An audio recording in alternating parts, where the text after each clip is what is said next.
My name is Steven, and Adam, why don't you introduce yourself? I'm Adam Bruni of the Brocast. Of the Brocast. So, we're two brothers. We live in Ontario. We've lived in the suburbs of Toronto our entire lives. Whole lives. Whole lives, sheltered from every kind of bad thing that could ever exist. Physical harm. Yeah, sheltered from all physical harm. From all emotional distress. And basically, so I'm in law school. I'm in my last year of law school. Adam's studying philosophy at York.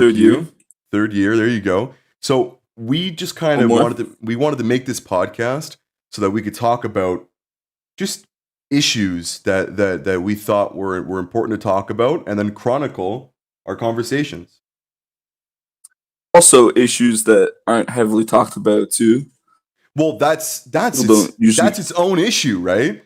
That's its own issue, and it really is. Yeah, like 100%. I was listening to I gotta hold my breath. I was listening to Jordan Peterson on Joe Rogan. He was on Joe Rogan with another guy. Oh, you do gotta hold your breath when you say that. You gotta hold your breath when you say that. Exactly. So I was listening to Jordan Peterson and this guy Brian Weinstein. He's like an evolutionary biologist, and they were like those three: Joe Rogan, Jordan, and Brian. Were all talking about like how one of the pivotal issues that our society faces is that there are certain topics, and there's a growing list of topics that are becoming increasingly harder to talk about, right?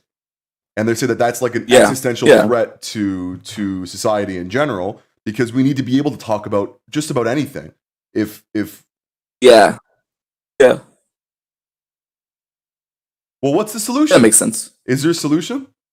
This podcast. The problem is that this podcast. That's funny. Yeah. I think the problem is that it kind of regresses in a way where things get less likely to be talked about, and then because they're less likely to be talked about, people talk about them even less, obviously. Yeah. Which makes them less thought about too, which creates a whole other problem, right? So I feel like it's good to have open conversations. That's what this podcast is all about. Open conversations. We want to hold our thoughts accountable, right? Yes, exactly. We want to hold our thoughts accountable, and we want to kind of dive into things in a deep way, because I mean personally, I think that things are not conversed about deeply enough anymore. Because of things like Twitter and like Facebook. Fair. It's like, you have like, what is it, 140 characters?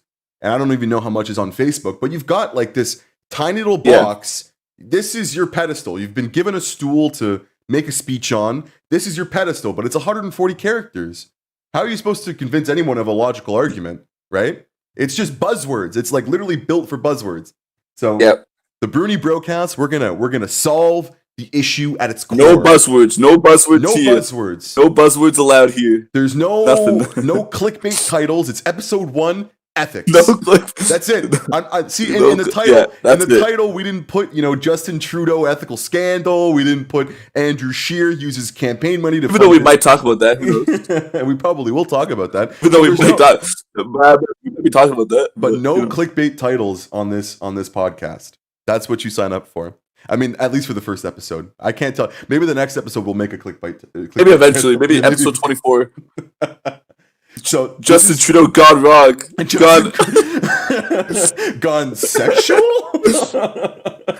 Question mark? Question mark. The wee scandal gone sexual?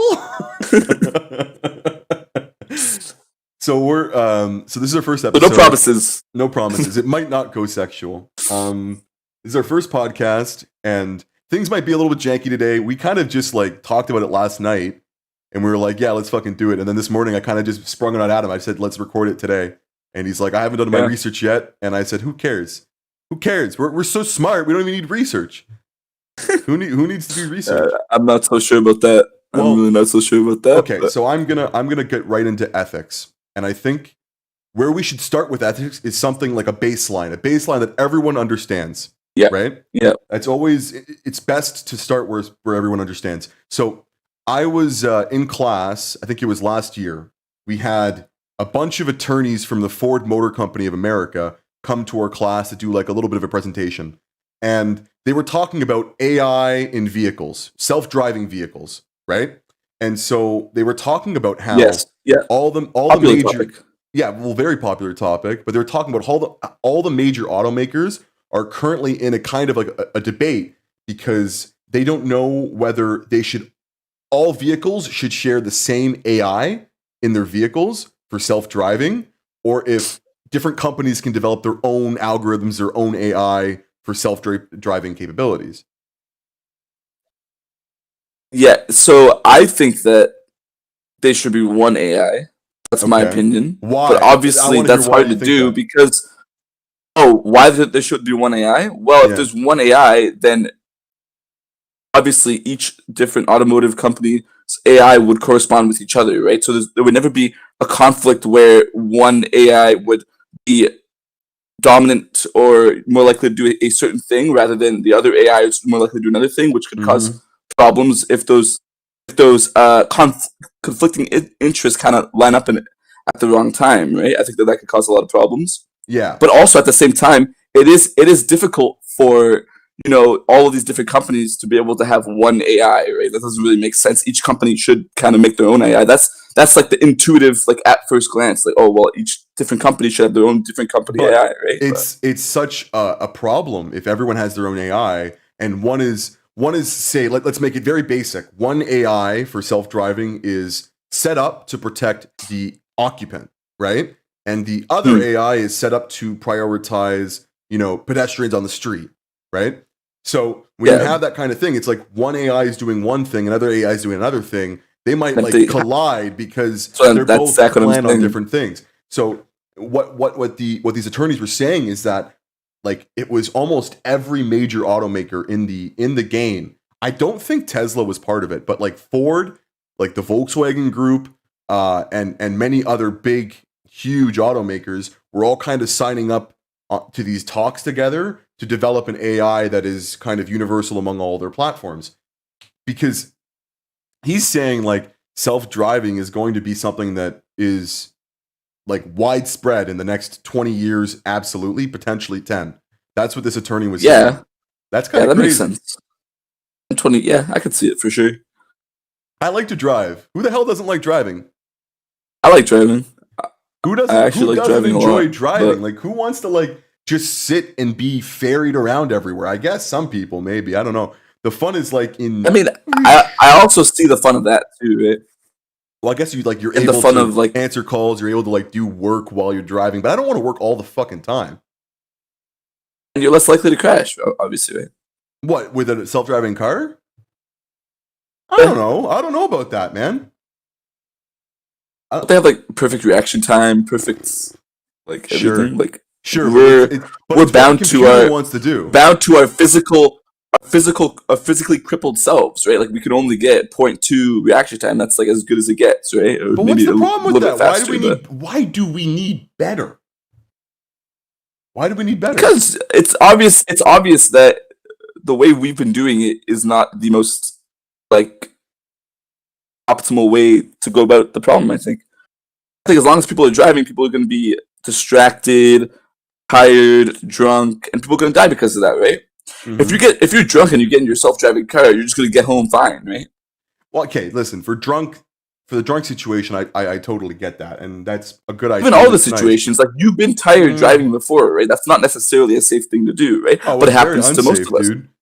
But it There was happens to most of countless us, right? times I drove home from U of T like almost falling asleep at the wheel, like not like actually, but like very tired and These are like all heavy problems eyed. that a good AI can solve, right? A good AI putting your Yeah, on your steering wheel can but then solve all you these have to problems, right? put all of your self-preservation into a computer, right? Because you understand that a car is a high risk environment, right? And if you're the one driving the car, you're the one controlling the high risk environment. You are in control. But now you're engaging in a high risk activity such as driving, but you're giving all of your agency basically to an algorithm that may or may not give a shit about you. That I find is problematic. Like if they But choose it's an to, algorithm that's also better than you, though. okay, but if it's better than me and it's not programmed to take care of me, right? that's kind of Why would it not be programmed to take care of you? I don't think that's like a necessary but condition. if it's programmed to prioritize pedestrians, and the pedestrian is an idiot, and he runs across or she runs across a red light, and then my car decides to swerve to avoid it and puts me into a pole, and I die.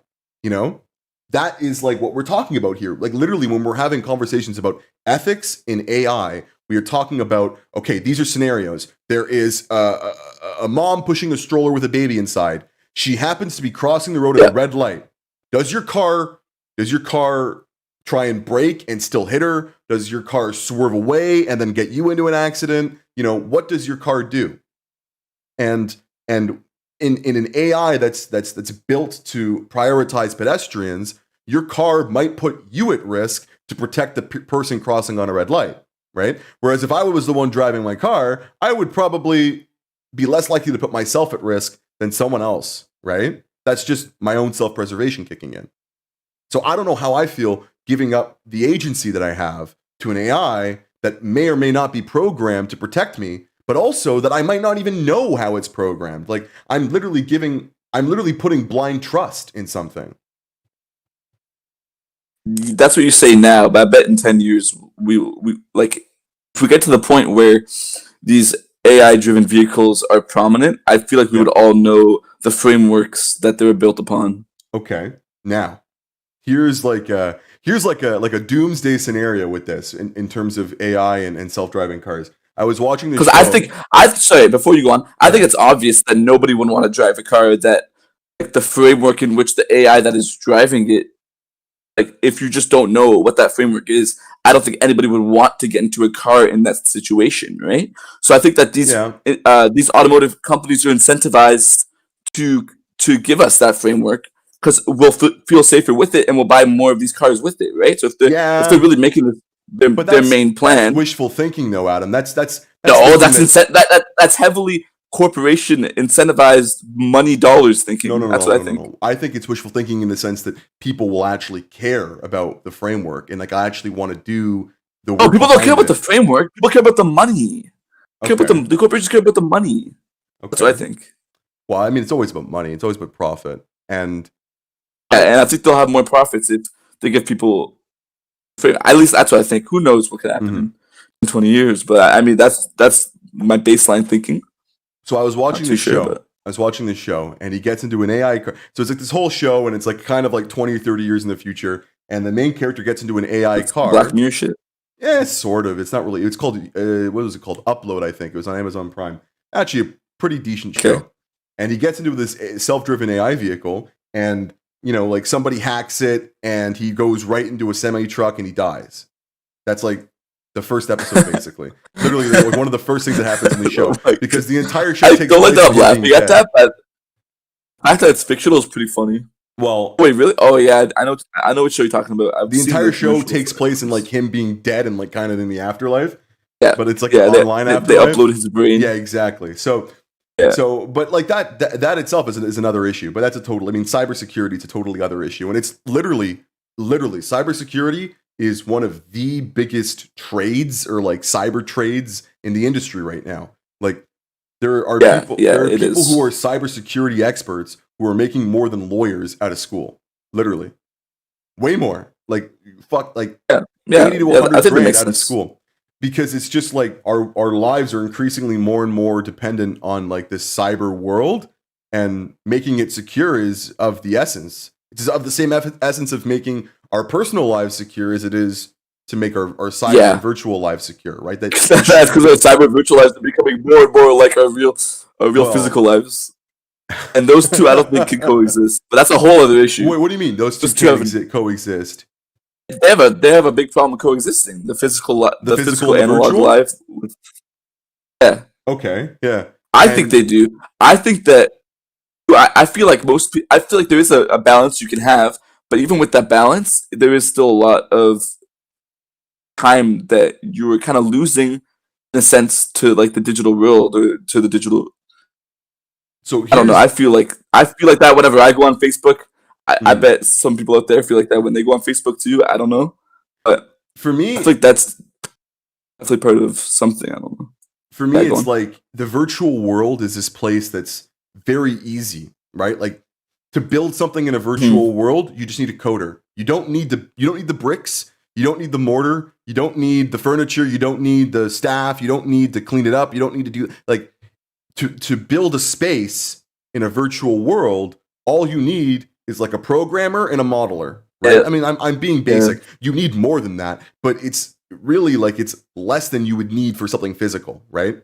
So, I mean, my dystopic vision of the future, and I mean, this is if everything goes wrong, Very dystopic. if everything goes wrong, then like Yeah. we're going to increasingly live our lives more and more in virtual spaces, be it virtual classrooms, which are going to get better, be it virtual courtrooms. At some point, I foresee Amazon having like a virtual mall where you can like have a character and you can walk around a mall. It'll be like a video game. It'll be like a GTA, for example, and you can have an avatar, and your avatar can wear what you buy in the mall, and then what you buy in the mall will be shipped to your house, and you can wear it in real life too. It's like I foresee this kind of seamless. That's kind of a weird.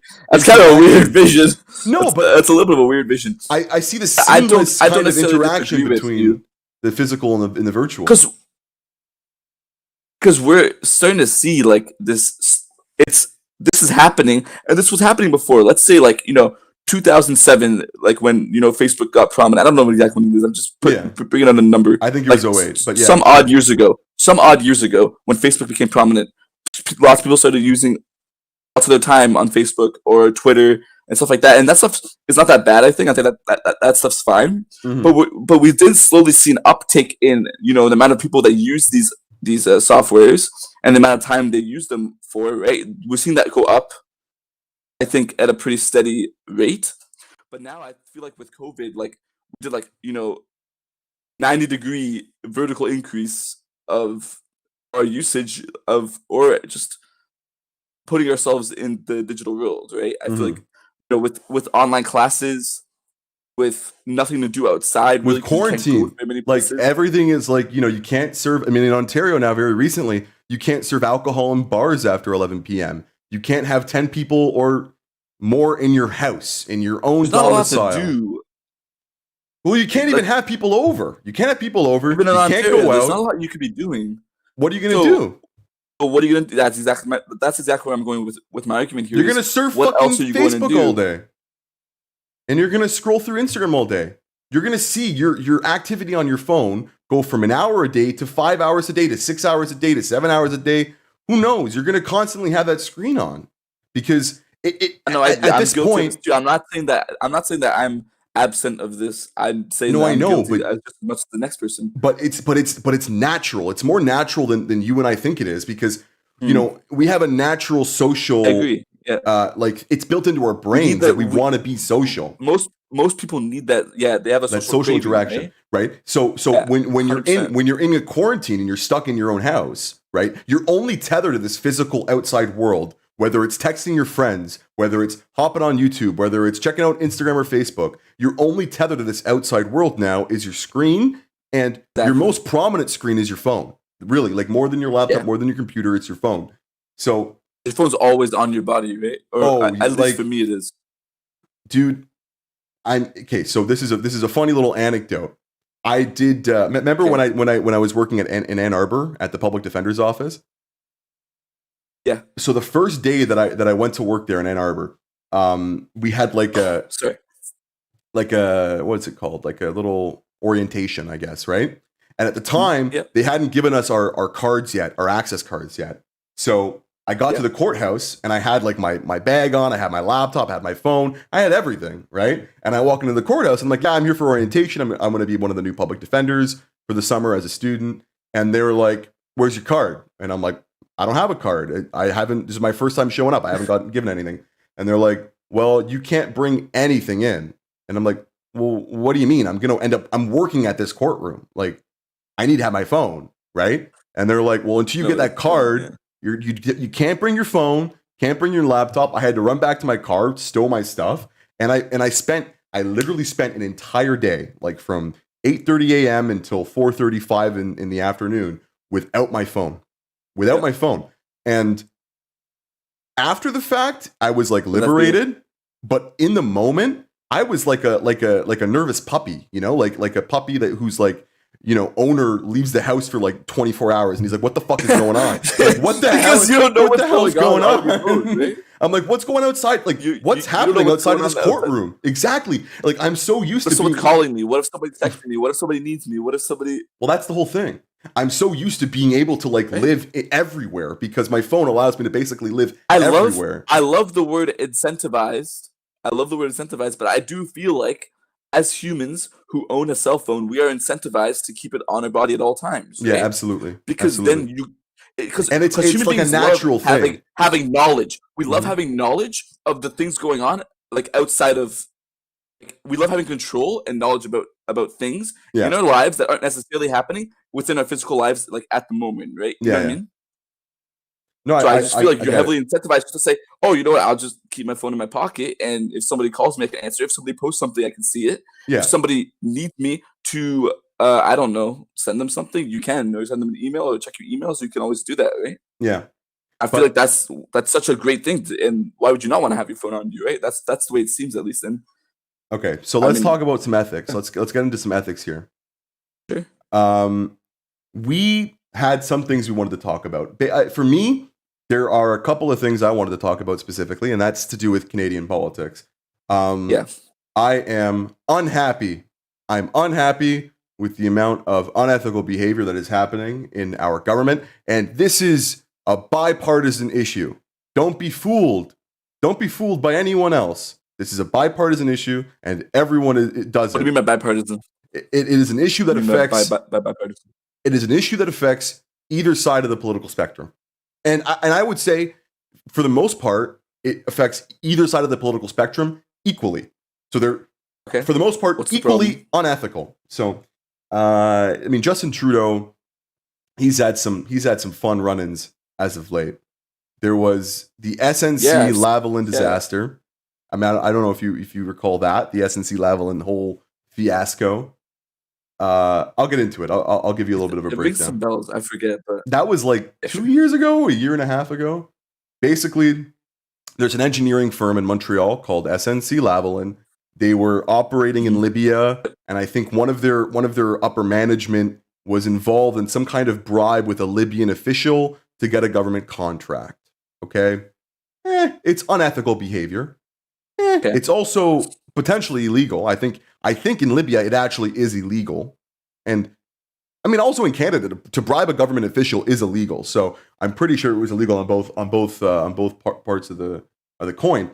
And Yeah. when SNC Lavalin returned to Canada, Justin Trudeau basically told his attorney general, who was handling the whole lawsuit, basically like, make it go away. We don't really want as the government to charge this company because this company is very important to the Canadian economy. They provide a lot of jobs, and we don't want to give them a hard time, right? Yeah. For the Makes economic sense. benefits, it does make sense, but we also have Yes. rules. We also have rules. And to say that, like, because you provide 2,000 jobs to our economy, you are above the rules, I don't agree with that. That's unethical, right? So essentially, his attorney general was like, very much, she wanted to find justice. It's not that she wanted to like penalize this company tens or hundreds of millions of dollars, but she wanted to find some justice. She wanted to, make sure that this kind of activity wouldn't happen again, right? And if you let someone off scot-free, Yeah. they're That makes not sense. they don't have that kind of apprehension to not do it again if you let I them think, off scot-free. yeah. I got Yeah. away with it. Yeah, that's pretty I did something that was illegal, that's and I pretty got away with it. intuitive behavior. So what am I going to do? Well, I'm going to Yeah, do it that makes again, sense. right? And I got away with it in Libya, but now maybe I'll try it in Canada. Maybe I can get away with it in Canada too, right? Like that's a slippery slope that you're setting up if you don't prosecute. So Justin Yeah. Trudeau basically had her back off, and her name was Jody Wilson-Raybould, I think, and also Jane Philpott was on her side, which is formerly our MP actually in James Markham. yeah. And so this Jody Wilson-Raybould basically kind of freaked out, and she was like, "You're telling me how to do my job. I know what to do. Like, I'm going to do it my way." And Justin kind of basically threw her out of the Liberal Party and said, "See ya." Wow. Yeah. So, and he got away with it. Like, there was no. He won another election. He literally a year later would win the 2019 election. So That's one little piece of unethical behavior. I mean, he has a whole track record. The We Charity one is the one that is most recent. And Yeah, I think that one's pretty bad too. it's $1 billion, dude. It's a billion Wait, it's $1 taxpayer billion? dollars. Yes. Yes. So the whole We Charity scandal. But Justin Trudeau goes on video and says, I don't know how much money it was. Yeah, it was 957 billion or million. And that him and his family were never paid. Him and his family were never paid. That's what he says. No, dude, it's fake. It's all fake news, man. They never got paid anything. Why would they get paid to talk at a charity event, right? But then you start realizing that these charity fundraisers, a lot of people pocket a lot of money off of charity fundraisers. It's a lot of money in charity fundraisers. That's why the rich are the people who are running charity fundraisers and not the poor, because there's a lot of money that comes with it, right? Like selling tables, $1,000 a table. You got like 1,000 tables. Like, these are money-making events. And having those rich people be speakers is something that draws more people in to want to buy a table, to want to go to a charity fundraiser. His family got paid. Like, there's no way around that. They are appearing, right? So, I guess they would get paid. But there was $1 billion. So the whole scandal was this. It was a $20 million no-bid contract, right? So the We Charity would profit $20 million, and they would have to use $1 billion to create a work program. It was like a volunteer work program for post-secondary students. So anyone after high school, basically, 18 to 24. And it was basically that We Charity was going to facilitate giving volunteers work and then providing volunteers with this payment for their volunteering. It was basically a $1 billion initiative to pay volunteers. That was what it was. Yeah. Okay. Now, there are many. No, that is literally what it was. It was a $1 billion plan to pay volunteers who worked over the summer, or who volunteered over the summer, but only volunteers who volunteered through the We Charity, right? Because if you volunteered at your local church was not getting money from the federal government to run a volunteer program. Your local church would not be able to afford to pay you for volunteering unless they paid out of their own pocket, right? But if you did it through the We Charity, you'd get paid. Ethical. Okay. Ethical. Question mark. Ethical. So what makes you think that that's not ethical? Okay. So for me, the crux of the issue is the no bid contract. A no bid contract is when you are basically not approaching anyone else. So I'll give like an example. I need to redo my bathroom, right? And instead of putting a post on Craigslist or Kijiji saying, looking for people who can redo a bathroom, send me a quote, and I'll let you know if I pick you. There's a bid, right? People have to bid. Okay. People have to say, well, I can do that I can do a bathroom that big for, 10,000. I can do a bathroom that big for 5,000. I can do a bathroom that big for 7,500. And then you weigh it all. You're like, oh, well, what kind of materials are you using? Are you a bullshit worker? Like all these different things. And you make your decision. A no bid contract is when I go to a contractor's website and I say, hi, I want to use your company to do my bathroom, and I'm going to pay you this much for it. $100. Yes or no, right?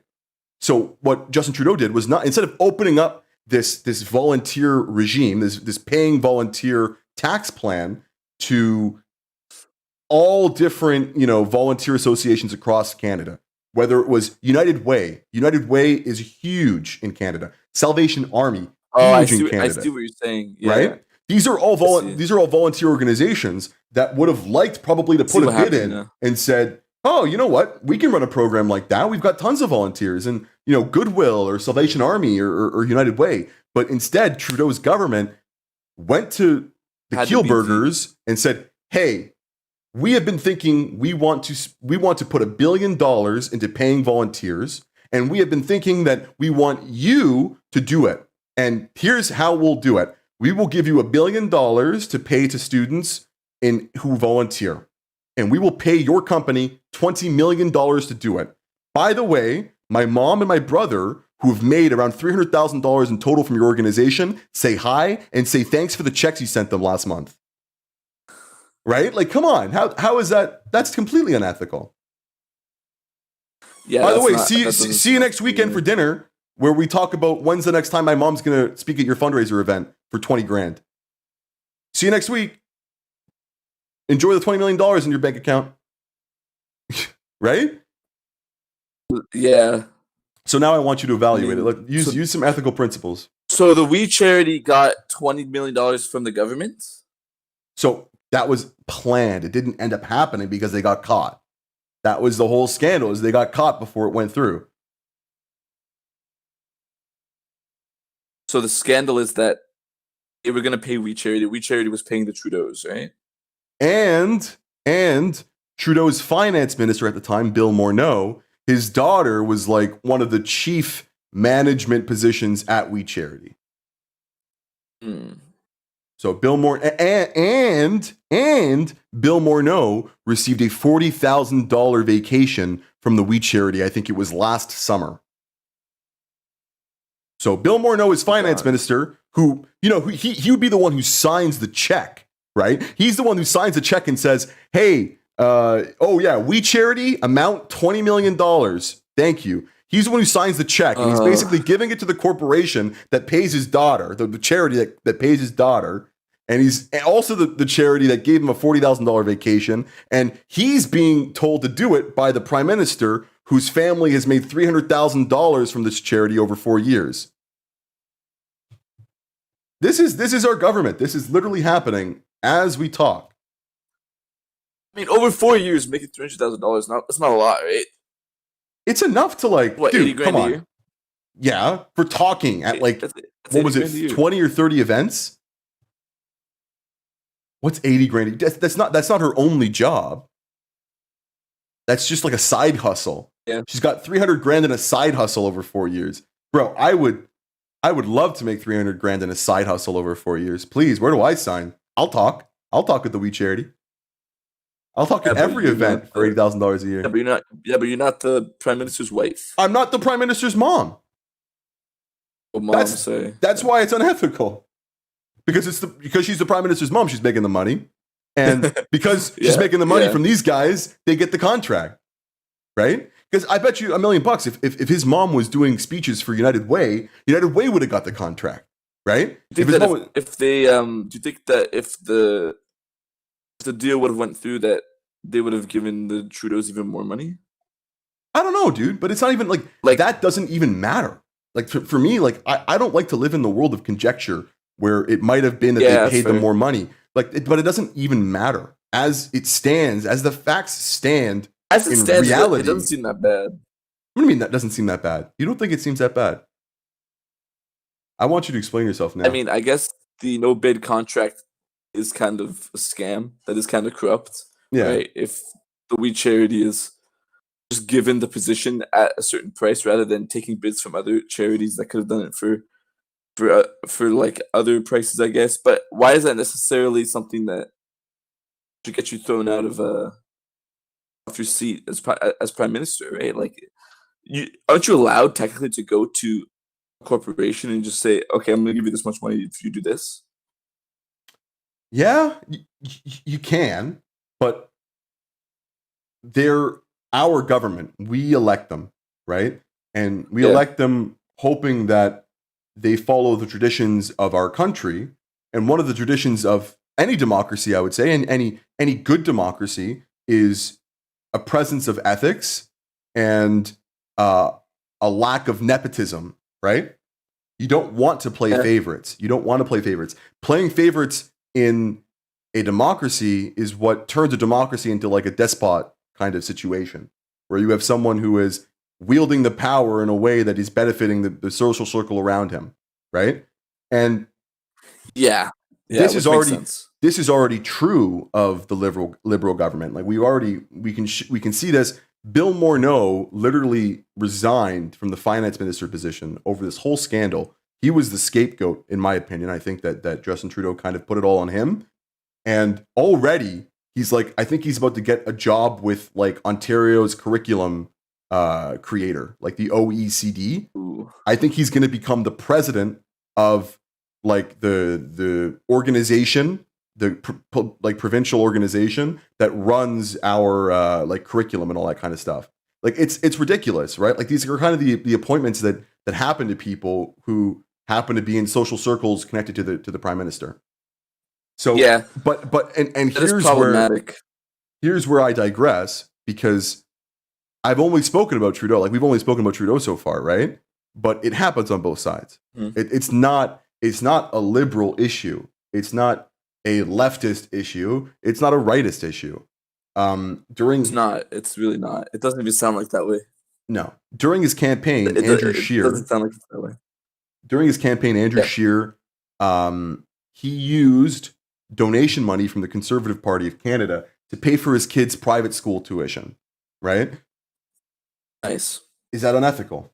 Well, this is donation monies going towards getting you elected as the prime minister and helping your party win seats. It's not really about whether your children get to go to a fancy private school, right? Yeah.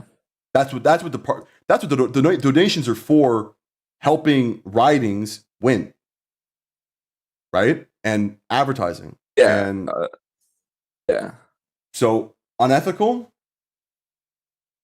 Yeah. Also unethical. Yeah. Fully unethical, right? So let's talk about some philosophy. Let's give me some stuff. Sure. Let's talk Well, about ethics.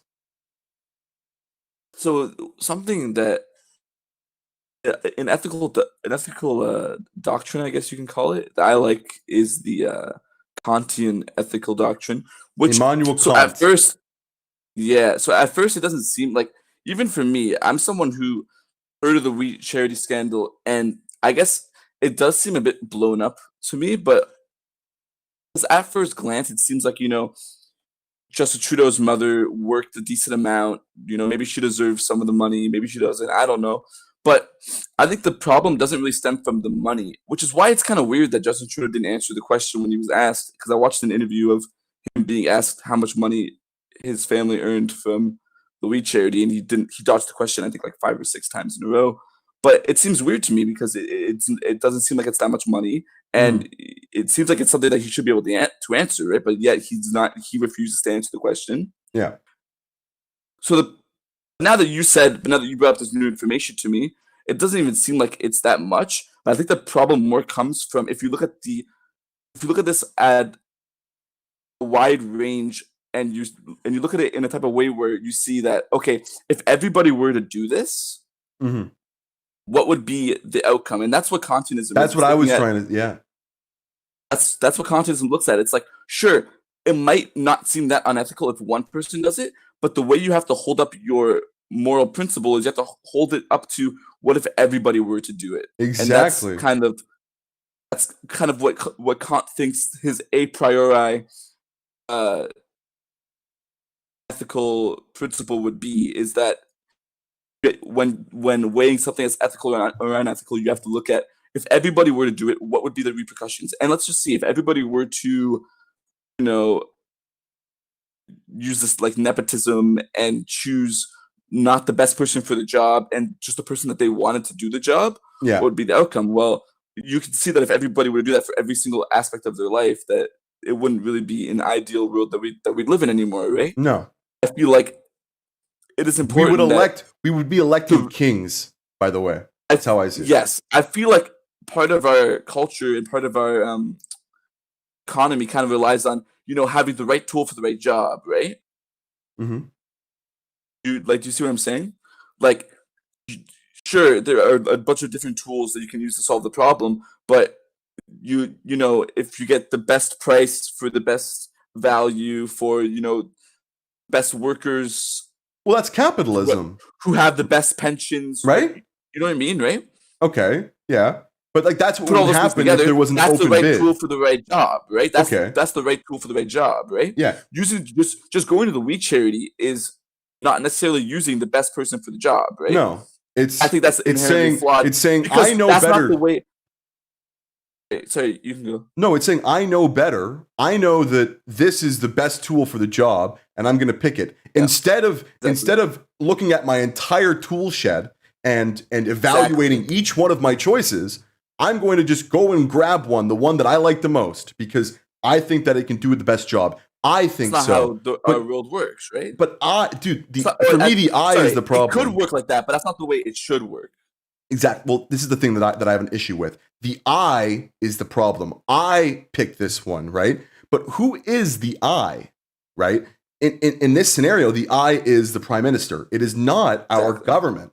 It is the prime minister, not like the prime minister controlling government, but not necessarily our government, right? Like not necessarily all of our Because in a parliamentarians voting on a bid, which is what democracy should be about. We should have just said, Trudeau should say, I have the idea for this volunteer program. I think it's a really good idea. So what we're going to do is we're going to open up to everybody. We're going to open up to all the volunteer, organizations that have this many people that work, this many employees, because you need to have a big organization to run $1 billion, basically, right? And hey, we might even cut it up into chunks. Maybe we figure out later on that it's better to give $300 million to United Way, $300 million to Goodwill, and $300 million to We Charity, Yeah. right? Maybe we want to have 3 different organizations because we don't want one getting $1 billion, right? But you don't come to those realizations. You don't have those conversations when you just walk into the tool shed and grab one and say, "This is the one I'm using." And the problem is that the way a government should work is a government is so a non-corrupt government is the type of entity that would want to have the right tool for the right job, right? They're And the type would of want to make entity the that does best want to, decision and have all the save information. money, have the best for the people, like all those things are things that a government should want to do because the government is not an entity that is one person or another's ideals and wants and aspirations over any other, right? Yeah, it should That's be. the way it should work. It should be about Canada. Obviously, it never works that way, or not. Maybe not never, but almost never works that way. It's Mhm. very ideal. It's very idealist of me to say that, but I think that that's what we should be striving for, right? And when you do things like this, it definitely takes away from the sanctity of that ideal, right? And that ideal is something that I think we shouldn't The be best tainting in this way, right? the best part of it all for me is the irony. I find humor and refuge in irony.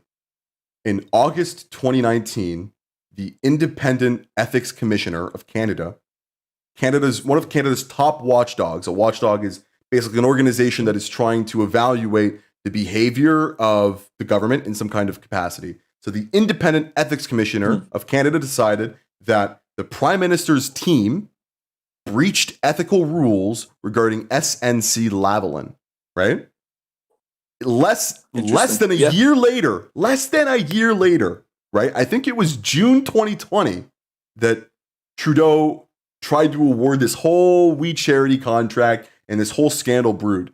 Okay? The country's top watchdog tells him, you're breaching our ethical rules here. You got to stop. This is not what you should be doing as a Prime Minister of Canada. He warns him a year ago. Yeah. And the Prime Minister basically says, okay, I'm sorry. And then, what is it, 9 months later, does something even worse, actually. Something even worse, because now it's not about whether, the Lavalin will have jobs available to the Canadian economy. Now it's $1 billion of our taxpayer money. It's $1 billion, right? And he's saying, no, I'm going to give it all to my friends. Yeah. That's incredible. It's incredible that he hasn't learned, right? That is incredible. That takes some. I don't want to say what I'm going to say, but yeah, it takes. It kind of makes me question how the hell he won the election after, because the election was, I think, in October of 2019. So 3 months after the ethics report. How does he win an election after the Independent Ethics Commissioner of Canada says, yeah, that was a vastly unethical action that you took? And he still won. In the Canadian people's defense, I didn't know that whole thing happened. Well, this is why we have the podcast.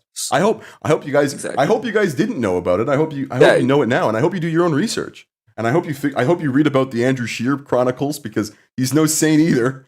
But I think ultimately knowledge is power, which is going to be one of the main takeaways from each one of our episodes, is that knowledge is power. Yes. And that yes.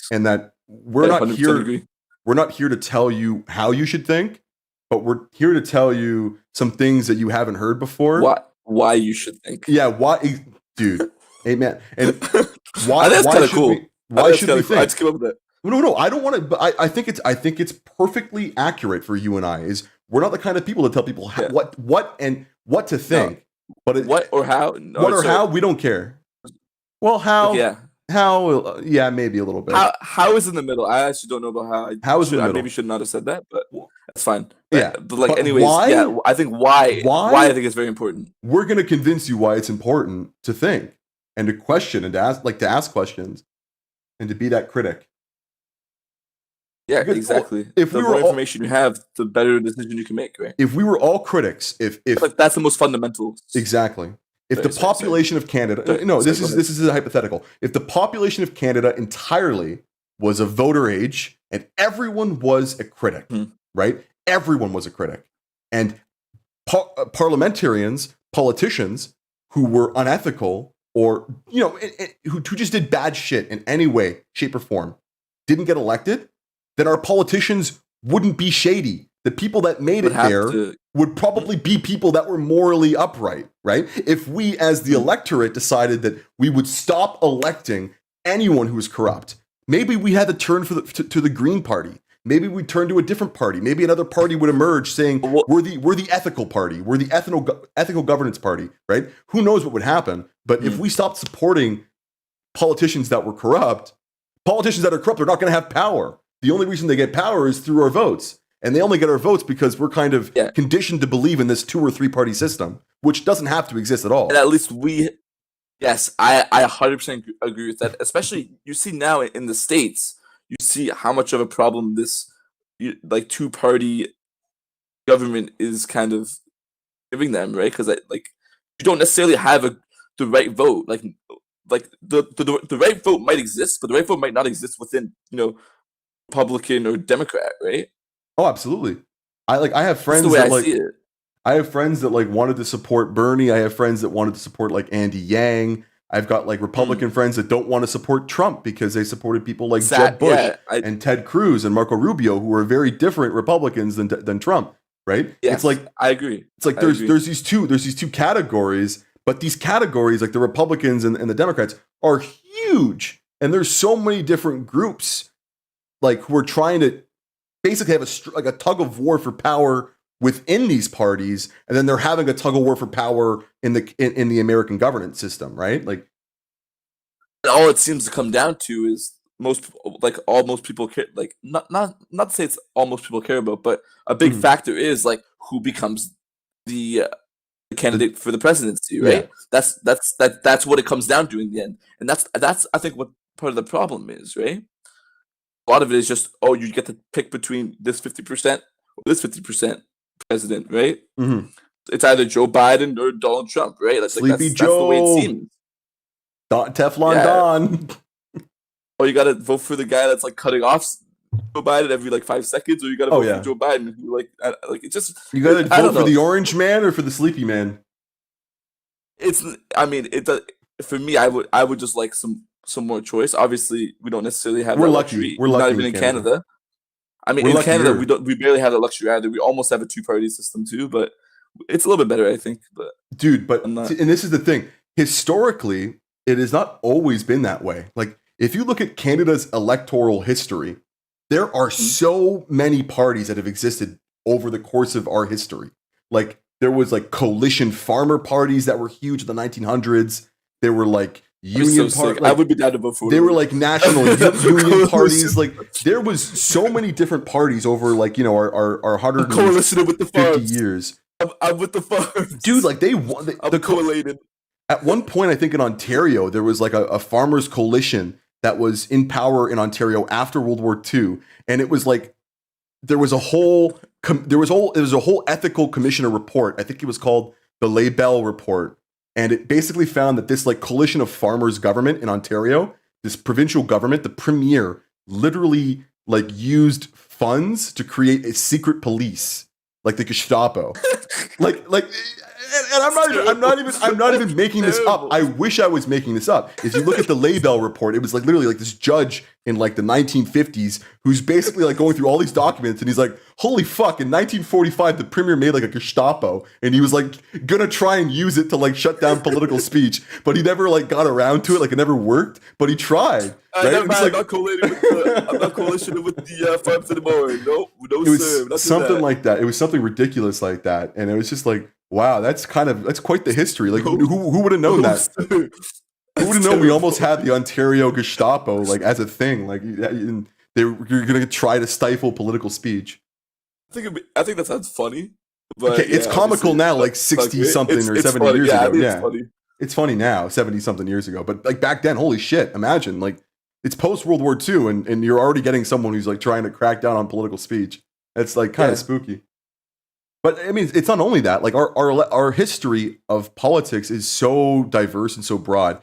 At one point in federal Canadian history, it was incredibly illegal to be gay, and in fact, they used to have almost like spies there was like a hotline basically that you could call to report someone as being gay, to like get them arrested, to have them like fired from their jobs, right? Like there was this whole thing, and people literally used to call up like people like their rivals to this hotline and say that they were gay and all these different things to like try and get them in trouble, to try and like take their job. Like this is something that's part of our history. Like it's terrible, but like we don't want to go back there. We don't want to go back there, right? No. But alas, and here's one nugget of wisdom I want to leave with this podcast. The best way to evaluate the future and to prepare and be ready for the future is a clear, concise understanding of the past. And not just the past that makes you happy, but also the past that makes you angry, because there's a reason that you're angry about it, right? Like I talk about this whole thing with the secret police, or I talk about this thing with like, gay people like literally having to be in the closet because the federal government is penalizing them. I would say that makes most people feel bad, right? That makes most people feel bad. And that's a natural reaction. You're having a natural reaction because you don't agree with it, and because you know that it's just not right. Right? But if you don't understand the history, and if you don't remember that these things happened just 30, 40, 50 years ago, right? Then you might be complicit, not explicitly at fault, but complicit complacent maybe. Yeah, you're right. It's complacent, not complicit. No, you're right. The word you're looking for is complicit. Because complicit means that you're guilty, right? But also, I mean, you might be guilty. You might even be complicit in allowing it to happen again. Well, listen to this. If you don't understand illegal activity or wrongdoing, I guess it could go either way. Maybe if you don't properly understand the past and understand the things that we don't want to happen again, then you may be complicit if the future turns out the same way as the past, right? If we have to repeat the same mistake twice, and you didn't know that we made the mistake before, you're complicit. That's literally what that means. If we make the same mistake twice and you don't know that we made the mistake beforehand already and that we already figured out how to solve that mistake, then you're complicit in allowing the mistake to happen a second time. And this is a broad statement. You're almost saying that they're guilty at that point, which makes sense. Okay, you're not like you're not explicitly guilty. You're complicitly guilty. You're not the one doing it. You're not the one doing the injustice, but you're kind of allowing it to slide because you don't know what's truly going on, or you don't know the history of the injustice. Yeah. Right? I can agree with that. I think I don't think there's much of a problem with that. With saying that, I think it's a fine. That's how I feel. And I think it's a good argument. And I think the more that we understand the past, the better we are to interpret the future.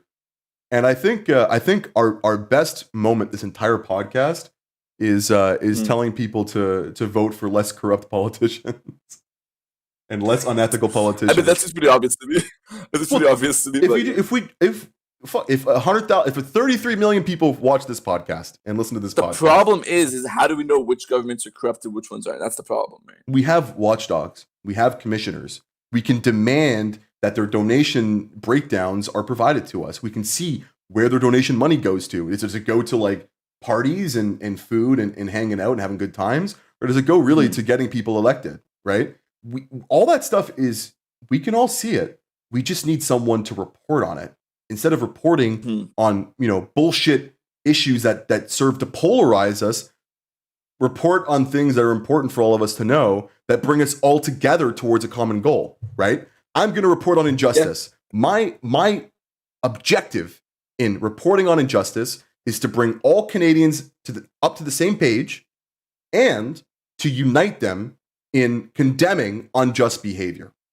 And not subjectively unjust behavior, objectively unjust behavior. This is not about politics. It's about, this is unethical or it is not unethical, right?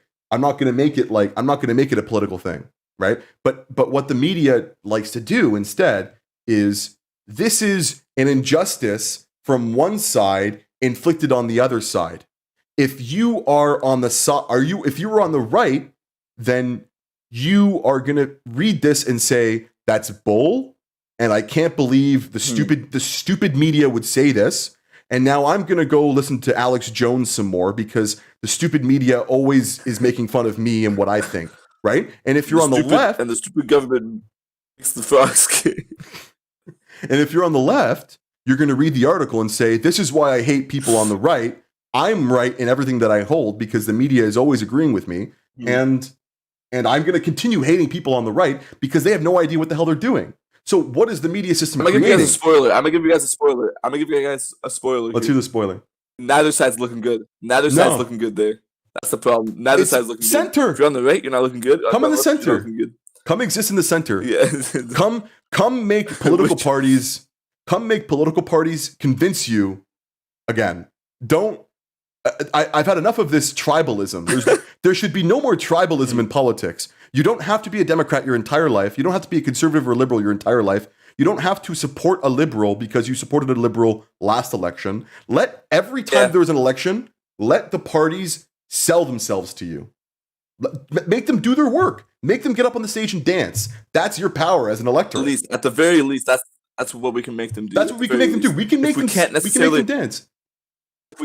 If we can't necessarily like sniff them out of all the corrupt things they may or may not be doing, I'm not condemning anybody. I think we might be complicit. Then. At the least we could do is let them sell us. That's the least that we can do, right? Yeah. Instead of I don't know being complicit. Just call me being complicit. I don't have to be complicit. No, I think being complicit is like not holding them accountable. Like you see them doing bad things and you don't hold them accountable. That's you're complacent. If we have the information, then we can condemn. Are you trying to say that we should condemn Justin Trudeau? Is that what you're trying to say backhand? No, I don't think that that's exactly what I'm trying to say. I think that instead of condemning the vibes him, I'm getting. No, but I don't necessarily agree. Maybe, but the new age is all about condemning this and condemning that. I don't believe in. I don't think that that's what was at stake here. I think instead we need to just get him out of the friggin' office, right? That's what we should do. It's not about condemning. I'm not. Not about a bit of a contradiction. What do you mean? That's a bit of a contradiction, though. No. In what sense? I don't want to condemn him. I'm not trying to condemn anybody, but get out of here. Like I'm not trying to condemn anybody, but get out of here. Like come on, that's a bit contradictory, right? Okay. Let me rephrase that. It's not about condemning him and making him out to be like this terrible, terrible person. It's about getting someone who's more ethical in office and making that point heard. But by doing that, you were condemning his actions, which is what I was trying to say. Okay, but maybe I am condemning his. But I don't have to come at the problem trying to condemn him and make him feel bad. I'm coming at the problem trying to help Canada. I'm not either. I wasn't either. Okay, fair enough. I just want to get the best possible thing that I could get out of my government, even if it's not going to happen most of the time. Yeah. That's what I think we should all strive for. Right? I think the Kantian... The Kantian... Bring it back to Kant. Yeah. You know, let's bring it... Let's tie things up. Let's tie things up. We talk about a lot of different things. Let's tie it up. I think this was a good conversation. Yeah. Kant says that unethical behavior can exist in individuals, right? And if an individual is an unethical action, it is less about that individual's action and more about what would the world look like if all of society was okay with this happening, or not only that, but would also do this, right? So let's now use this rule and apply it. Just a disclaimer: just a disclaimer. Obviously, Kant's moral ethical principle is not perfect. There are lots of arguments against it, some of I'm which I think sure. have a lot of merit. But we don't necessarily have time to go through that. But I do think that as a baseline, there is nothing wrong with Kant's philosophy if you're thinking like on a grand scale, and if you're trying to. And a government is obviously a thing that exists on a very grand scale by Yeah, necessity, right? It literally. must Yeah. exist on a grand scale, right? So I think that Kant's view is fine. It's actually very good to use on something like a government, because Kant's view doesn't necessarily put into perspective what a person wants and what their needs are, right? Hmm. That's one of the problems with Kant's view is it doesn't look at the person. It doesn't look at what people rationally want and what they can do. It just looks at everybody, right? Yeah. But if you look at the government, that's It's very good trying to make because broad rules. And I agree with that. I think ethics should be broad rules. It shouldn't be like I think something not that we have to necessarily. always I don't tailor. think that's sorry. No, no, I'm done. I'm done my thought. I didn't hear you. So you said that it shouldn't be tailored. Wait, what did you I say? don't think ethics necessarily should be something that's so narrowly tailored to each individual. Hmm. I think ethics is something that we should paint with a broad stroke. I like I'm that somewhere. better. In the, I'm somewhere in the middle where I think there are times where morality should be for one person. Like I could get into this for the next like 10 minutes. Like if you look at utilitarianism, right? Hmm. Like I'm gonna assume that the viewer knows what that means. I'll give you a small rundown if you guys don't know what that means. Yeah, give me a rundown. Utilitarianism is the basically whatever benefits the mass of people is what you should do. So Hmm. let's say you have organs that could help save 5 people's lives. It's on you to die to save those 5 people. That's what Exactly. utilitarianism thinks, right? And that's somewhat similar to Kant. And I disagree with that. I think that there's situational aspects that we should take into account, like a person's right to not give themselves up like as almost like a property just to save other people's lives. Like Yeah. there's situations like that where I think that we should look at the individual rather than the grand scale, because the grand scale can kind of put us into these situations where we may not necessarily think that it's moral to cut someone up and give their organs to 5 people, but Hmm. Kant might think that's right, or John Stuart Mill, the guy who created utilitarianism, he might think that's right. Yeah. I don't think that those necessarily are right? No, I'm not But a I think big when you fan look of at it, utilitarianism. no, me neither. But when you look at a government, I think that it is fine. At least I like Kantianism when you look at a government, because Hmm. a government should not have any wants. Well, they should have wants, but they should not have any personal wants, right? Yeah. A I think government. Kant does a great job of that. I agree. A Okay. government should not have personal wants. No, you're completely right. The whole purpose of government is to put the personal aside Mm, for the collective. The government mm, is the bargaining body of the collective. That's the whole point of it, right? Like when yes. you look at John Locke, you look at Rousseau. Their ideas of governance Mm, comes from the need to like mutually protect property, right? This need for this collective bargainer in the state of nature, right? And that's what government does. If we all own property and we all put ourselves under a government, right? Now, when I have an issue, I own property, this guy owns property. When I have an issue with him, I don't have to go to war with him. I can appeal to this government that he also is obliged to exactly. listen Yeah. to, right? It is this kind Mm, of problem solver that we can all organize around. But when this problem yes, solver I agree. stops acting in society's best interests and acts for It says personal acne. best interests, Mm, you're hmm. taking this massive machine that has like money bags, coffers, mints full of cash. They can do whatever the hell they You're want, putting. and you're putting it Mm, into this very focused stream. You wanted to do it one thing, and in Canada, you can make it do one thing if you have the majority of parliament very easily, mm, because you control the legislation, you control the executive. As long as what you're passing doesn't breach our constitutional rights as Canadians, you're not going to get pushback because you control the House and yeah. you control the Prime Minister's office, right?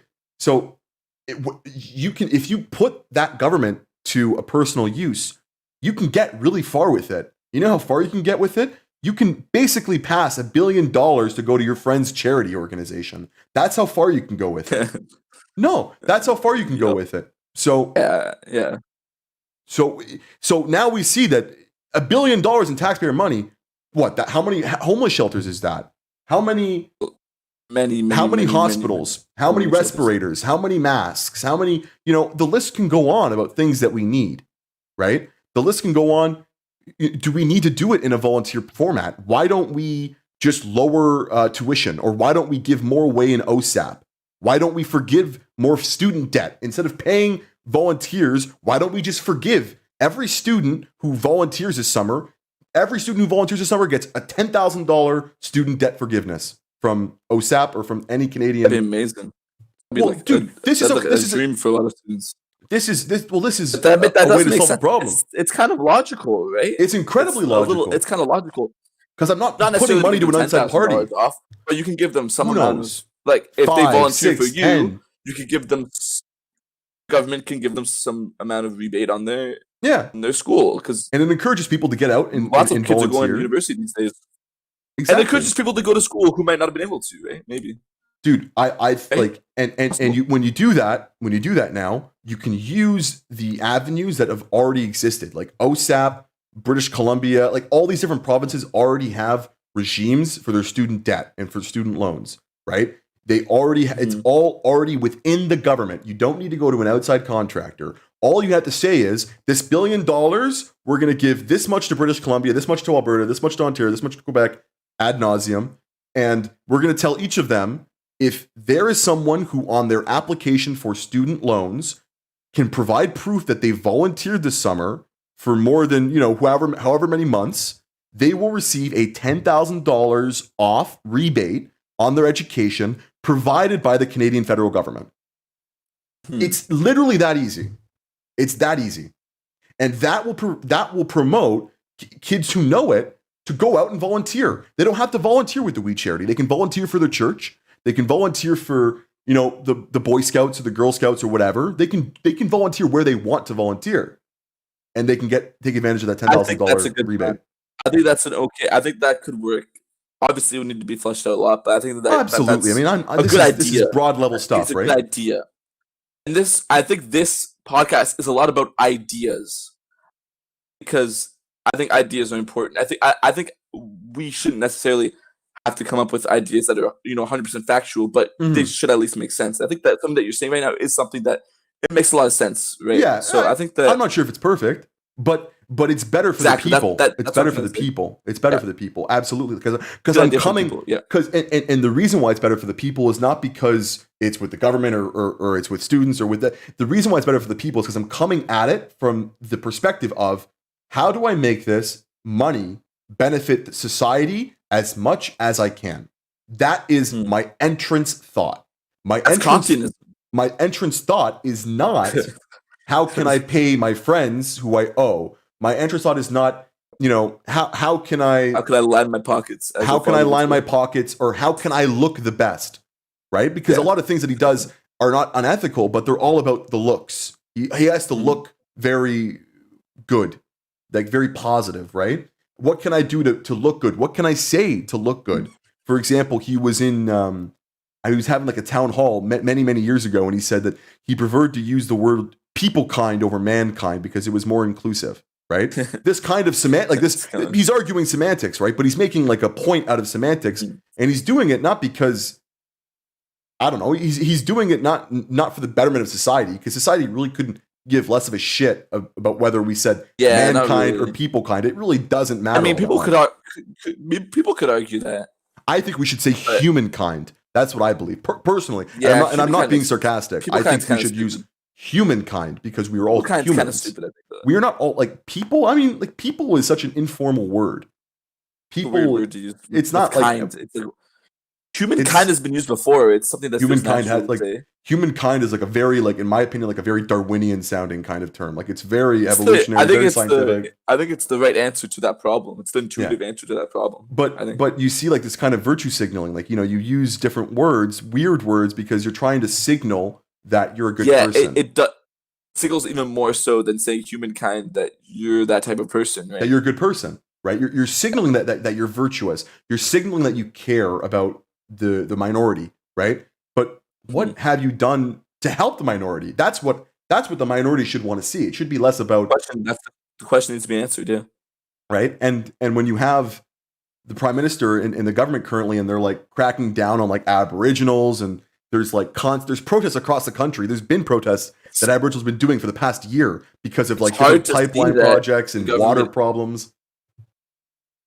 It's hard to see that the government is helping these minorities. It's really hard to see that. It's a lot easier to see that the government still doesn't really care about these groups. At least that's what it seems like to me. Obviously, I don't have perfect information, but they virtue signal with people kind, right? They care about all people kind.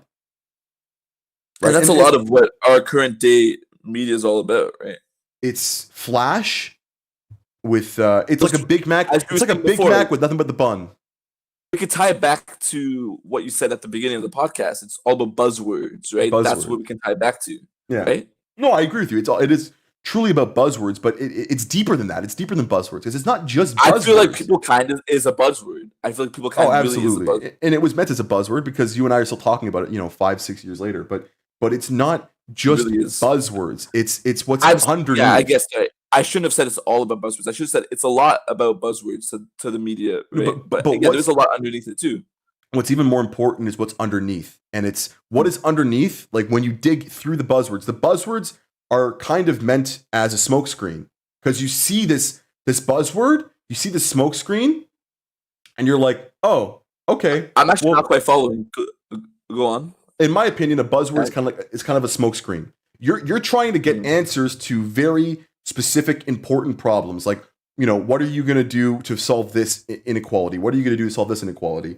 And you can line your speech with buzzwords. And if you line your speech with buzzwords, chances are the media and people that are watching are going to say, no, he cares about minorities. He said all these different times that he cares about minorities. He used all these different buzzwords that are trendy right now. And I believe that he is got this virtue to help minorities, right?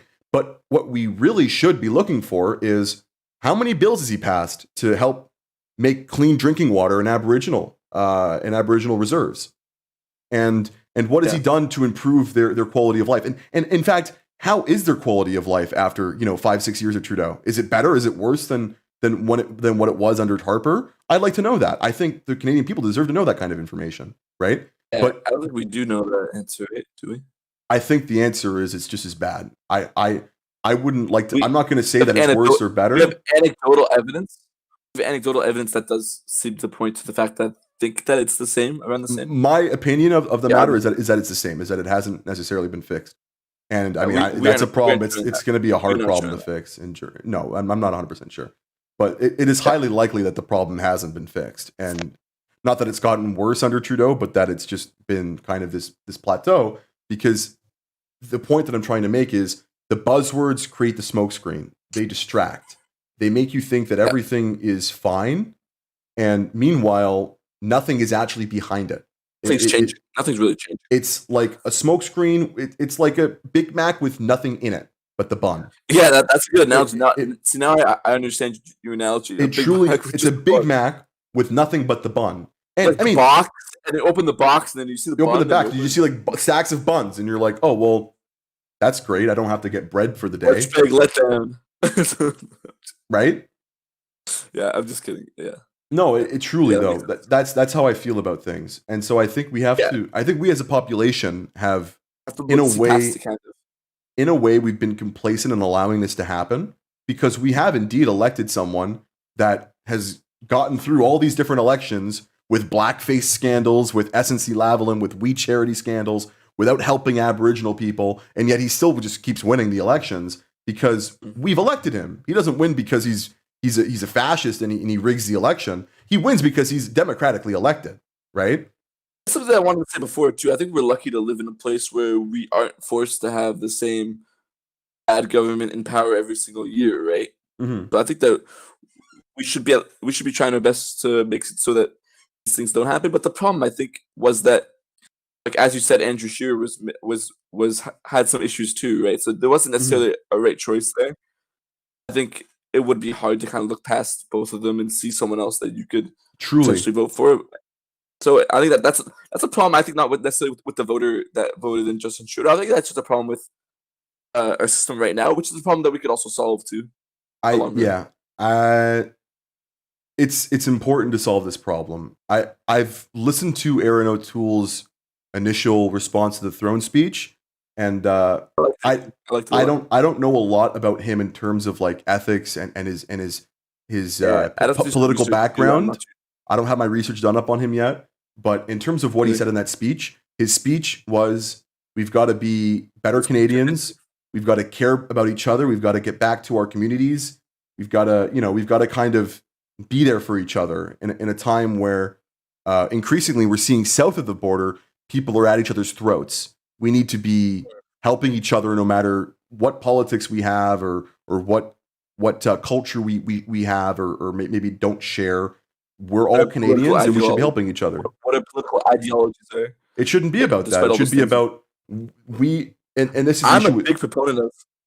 I'm a big proponent of not judging somebody based off of their political ideologies. I'm a big Mhm. proponent of that.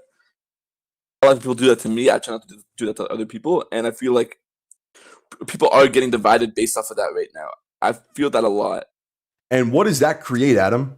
When someone I've heard who's the political, tribalism, exactly, when someone things you were saying who before. identifies as being on the left cannot speak or does not want to speak with someone who identifies from the right, and vice versa, it doesn't only go one way, and vice versa, you have this issue where there are no conversations. And when you don't talk to someone, it's harder to humanize them, right? If you don't give them a chance to talk about why they feel the way they feel, then it's very easy to dehumanize them because media can just keep making them out to be the bad guy, and you believe the media or you don't or whatever, right? There's always going to be something that makes it easier to dehumanize someone. The key solution is conversation. The key solution is cooperation.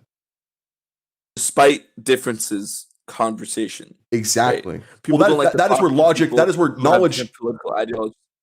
it's where knowledge is brewed. Knowledge doesn't brew from two people agreeing with each other necessarily. Yeah, correct. Right? And I think this podcast can be very fun for everybody And if listening. anybody in the audience has a differing opinion than us, like feel free, can't they comment or something like that, and we can You can we can probably have a comment. conversation about it. We could have a conversation about it if they right. You can email That's us. what we're kind of promoting, right? We should at least talk. We should at least walk the walk here. If that, No, if we're talking absolutely. about it, right? I'm into it. So leave a comment. I think you can comment on we're live on YouTube. We're live on Twitch. We'll do that once a week. We'll be live on both of those streaming platforms. And then I'm also going to be posting our podcast, the audio version of this, to our podcast channel, which is brunibrocast.podbean.com. My email, if you want to email the podcast, is brunsaucetv@gmail.com. But I think you can just, if you YouTube and search Bruni Brocast, you should find us. And if you go on Twitch and search Band of Buddies, you should also find us. And maybe next week we can, if anybody leaves the question, we can answer it. Conversation, maybe. Absolutely. I don't know. If someone can leaves us a figure good it out. question, I will talk about it. I have, listen, you'll be doing the work for us because Adam and I, before we go on a podcast, we have to figure out what to talk about. We can't just like come up here and bullshit, even though that's kind of what usually happens. Kind of what happened. Well, but you need to have a baseline. Like we wanted to talk about ethics, we talked about ethics, and I hope you leave today. You leave today having a higher understanding of what ethics are and why they're important. They're important because you need to be able to put these rules on society. We can't have a ruleless society. We need to have rules. They're very, very important for us. And if one thing is not okay for all of us to do, then the leader of all of us should not be doing it. Right? Correct. And maybe you already knew that, and maybe you just have better background now. Whatever it is, I hope you enjoyed watching this. Yeah, or listening if you're going to be on the podcast channel. Listening. Sorry. Yeah, we'll be on Spotify. We'll be on Apple Podcast. We'll be on like all the major providers. So you'll be able to hear us in hi-fi. But I think that's it for now. You got any parting words? Not really. I feel like I said everything I wanted to say. So yeah, we'll be back next week, right? Yeah. All right. Well, thanks for tuning in to the Bruni Brocast. I'm Steven.